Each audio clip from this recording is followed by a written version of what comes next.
For our first vlog of season 4, welcome to Tada!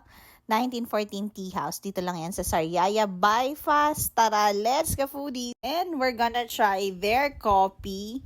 Tapos yung kanilang pasta. And of course, ang very intriguing na ice cream nila from Carmen's, which is known as He's Not Worth It.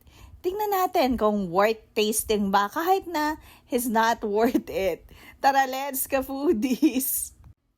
Super green and pleasing sa yung kanilang resto decor. And it's al fresco. So, we're trying their crispy mushroom. Masarap talaga to, healthy. Hindi mo ramdam na mushroom siya. Sobrang nakaka-addict to die for. Kapag yung crispy mushroom sinawsaw natin sa suka, it adds depth to the flavor. Mas masarap. Don't mind my oily face. I'm tasting the coffee, nothing special. Sakto lang yung kape. But goods naman sa presyo.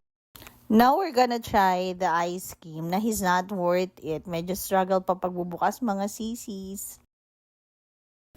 This is it. Pansit. Ang birthday, lasa siyang double Dutch, Rocky Road, ganon.